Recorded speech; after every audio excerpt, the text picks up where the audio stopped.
Ayan. Good day everyone. So for today, we're going to discuss two types of phrases. So ano nga ba ang phrase? A phrase is a group of words that contains, or do not contain a subject or a predicate. Ibig sabihin, walang subject, walang predicate. So may two types tayo, participial phrase and saka infinitive phrase. Now, lagi nyo tatandaan, when it comes to participial phrase, it is the past and present participle of the verb. Ano nga ba ang present participle ng verb na run? Yes, running. You add ing doon sa present. Now, sa past form, ano naman? Run na R-A-N. Ano naman pag walk? Present. Walking. Pag naman, past ng walk, walked. May D, di ba? So, yun lagi nyo tatandaan sa participial phrase. Another thing, kasama ng ating present or past participle na verb plus the modifier or the complement ng verb na yon. And then, a participial phrase describe a noun or a pronoun, or it acts as an adjective. Di ba? An adjective describes or modifies a noun or a pronoun in a sentence. Ganun yung function ng verb natin yan with the modifiers. Let's have an example. Gawin lang natin. Let's have an example. Our care extends to all the Indians dwelling on your board. Ngayon, ang una yung tips na kailangan tandaan, pag naghahanap kayo ng participial phrase, hanapin muna yung subject, yung topic natin. Ano yung pinag-uusapan natin? Ano yung noun natin or the pronoun dito sa sentence? Kasi nga, a participial phrase describes the noun or pronoun in the sentence, kaya hanapin natin si noun o kaya si pronoun. Ano ba yon? We have the Indians. So, itong Indians na to ang ating noun. Ngayon, tanda pa, ang participial phrase, ends with ing, ed, or d, and so on and so forth na past form. Now, alin kaya dito yung verb na pumasok doon? We have the verb dwelling. So, ano siya? Past or present? Okay, present participle of verb yan. Kasi I and G. Now, hahanapin naman natin yung modifier or yung object complement natin ng verb na yan. Dwelling on their form. So, itong dwelling on the verb natin, that is our participial phrase. Gets na ba? Next, let's have another example. Let's have this. Bored by the movie, he left the theater early. Alin kaya dyan yung noun or pronoun na pinag-uusapan sa isang sentence natin? We have the he. Now, alin naman dyan yung may participial phrase, participle form ng verb na meron tayo? We have bored. Yan, bored. Now, alin kaya dyan yung subject, or rather object complement ng ating verb na participle, na past? Okay, we have bored by the movie. So, the bored by the movie is our participial phrase na dinidescribe yung ating pronoun na he. Okay? Gets pa sana. Next naman tayo. Yun na. Nalagay na. Next naman tayo. Alin kaya dito yung noun or pronoun? Yes, that is correct. We have she. Now, alin naman dito yung ating participial phrase na nagdi-describe sa she? Enjoyed by the fresh air ba? O running through the park? Yes, running through the park. Kasi this is our participial phrase. Verb form. Plus the object complement or the modifier natin dyan. Yung modify ng run. Okay? Tapos ito, running through the park. Sino to yung babae? Siya yung tumatakbo din i-describe anong ginagawa ng babae. Okay? Next na tayo. Next naman dyan ay ito. Yes, we have she. Ano pa? Ang kailangan tandaan, we have smiling. Paano yung phrase? Kulang pa yung smiling na yun. Word pa lang yan. Therefore, yung complement natin sa is smiling. Right. Is our participial phrase. Okay? Next na tayo. Now, after that, we have infinitive. Ito ang lagi nyo tatandaan when it comes to infinitive. An infinitive, laging present si word na to. So, to, to plus the, followed by the verb. The verb, yung verb natin in a basic form lang siya, or base form of verb, and then it includes the complement or the modifiers. The complement or the modifiers. So, lagi nandyan. Laging tatandaan to plus verb in basic form, and then the modifiers are the complement for the verb. Let's write it down. And tatlo ang function niya. We have infinitive phrase as a noun, yung pinag-uusapan sa sentence, yung phrase na yon. As an adjective, dinidescribe si noun and pronoun sa sentence. Next naman, adverb, dinidescribe ang adjective, ang verb, and adverb. So, yan yung lagi nyo tatandaan. Tatlong function ng infinitive phrase natin.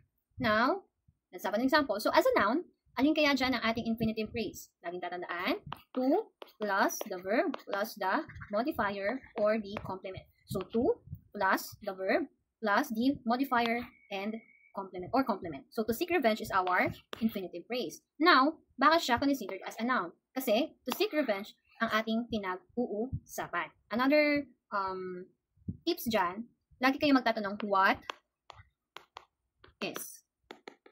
Dot, dot, dot, dot, dot. What is? For example, what would someone do if they are wronged? Pag inaway, ganyan. So, someone might seek revenge. So, yung sagot dyan, to seek revenge, yan. Ang ating infinitive phrase. Next naman, dito tayo. Kailangan maglipat.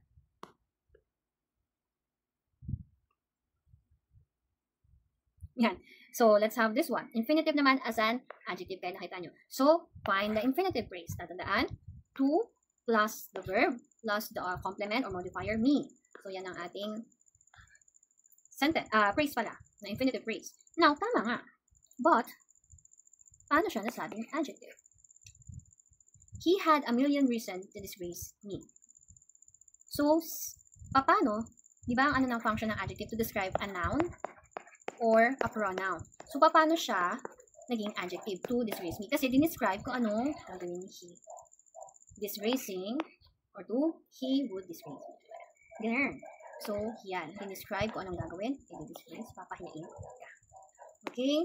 Yan yung ating example ng adjective. Next naman tayo is the adverb. Kita nyo na. So, ang adverb modifies an adjective, the verb, and the adverb itself. Now, hanapin ulit natin ang infinitive phrase. We have to plus the verb bait and then the fish. To bait fish. Now, baka siya naging adverb. May adjective ba siya? Wala. May adverb ba siya? Wala din. So, last natin, may verb ba dito sa sentence? Yes, meron. Get. So, for this one, paano na-describe yung to bait to fish? Ang na-describe yan by what? Dinescribe kung anong kukunin nila yung bait para sa fish. Okay? At ito yon yung flesh. Pound of his flesh. Okay? Yan yon. And lagi nyo tatandaan, when it comes to adverb, ito yung question. Why? Or, yan, wala. Why? Or for what purpose? Tayo. Okay? Yan lagi. For what purpose? Oh, why will you get a pound of his flesh? Question mark. To bait a fish. Yan na yun. Gets, si sana, gets ninyo. Okay, balikan natin dito. Hindi ko nasabi yung tanong. Dito, paano naman yung question? Ang question natin dito is what kind or which one? What kind of reason to disgrace me? A kind of reason is to disgrace. So, to disgrace. Okay, yun yan. So, yagi yung tatandaan nyo. So, let's have this activity. Try natin kung carry na. Have this one. They will go to the court to decide the fate of Antonio. Alin ang infinitive phrase? Okay, we have to the court. Now, anong function yan? Adverb ba? Noun ba? Or adjective? Yes, that is correct. That is adverb. So, mali tayo dito ha. Naloka ako. Sorry naman. To decide. So, to decide the fate, yun. Kasi nga, ang to the court nga pala, I forgot. O yun, yun yung big mistake natin lang. Pag may to, kasi isip natin, ay ating, yun ay infinitive phrase na. O, learn from me. Nalito na ako. So, yung to natin, yes, meron. Pero, may verb ba? Wala. So, wrong ito. Pero to and decide, that is the verb and that is the complement. So, itong to decide is your infinitive phrase. So, hindi ko na to anuhin. Learn from it, yung mistake. Ano, baka siya naging adverb. They will go. Oh, why will they go? To decide the fate of Antonio. Ganun lang yun. Dinescribe yung verb na go. Next naman tayo. To win the game was his goal. We have to win the game. So, ano kaya yan? Okay. If ang sagot ninyo, that is a noun, yes, you are correct. It is a noun. Bakit? Ito yung ating topic. Ito yung pinag-uusapan, hindi yung goal. And another thing, what is his goal, or what was his goal? That is to win the game. Okay? Basta tandaan yung mga tips na pinagsasabi ko, kayang sagutan yan. Next naman tayo. We have, ano yung phrase natin? To improve her grades. So, ano kaya dyan? Ang ating okay. Ano pala ang function? Nag-process ako to. Naging galing na. Okay, we have adjective. Bakit? Kasi, Walang verb naman dito, she had planned. Although meron tayong keyboard, hindi naman yun. Ang ating pinag-uusapan, you plan. Ba? O she, non-pronoun. Okay, that is correct. The, she. Ano? And then yung question natin, what kind of plan? To improve her grades. Nasagot yung question ng what kind or which one. Okay. And then yan. Okay, next naman tayo is feedback. So, feedback, ito ay two-way. Two-way communication. Bakit? Kasi, meron tayong information na napunta sa atin, na naparinggan natin. And then, tayo, yung receiver na yan, na-receive natin yung information. After that, ibinalik natin doon sa nagbigay yung feedback natin or yung comments natin doon sa nagbigay ng info. So, dalawang beses, balikan yun yung ibig sabihin ng two-way of communication. Yan yun. And ang importance kasi ng feedback is for you to actively listen to the person who is speaking. Kasi nga, paano ka makakapagbigay ng feedback kung hindi mo naman naiintindihan, hindi mo narinig yung sinasabi ng tao, diba? So, kailangan mo maging active listener. So, dapat kang attentive pag may nagsasalita. Now, so bakit nagkakaroon ng feedback? Feedback gives better communication between you and the receiver para magkaintindihan. Kung may away kayo, magkakaroon ng mga bickering, may feedback na yan, magkakaroon ng conversation, and then doon, magkakaroon ng pag active listener kayo at nakikinig kayo ng ayos, hindi emotional yung pinapadala nyo, magkakaroon ng peace or ma-resolve yung problem. So, ganyan ang power ng feedback. You're not just giving, or you're not just saying anything about the other person, but you are trying to listen, listen to them, and you try to comprehend it, and then you give feedback. Yun po ang ating topic. So, sana hindi kayo medyo nalito. Kaya nyo na yan. Pero yun lang ang tatandaan. Okay? So, yun lang.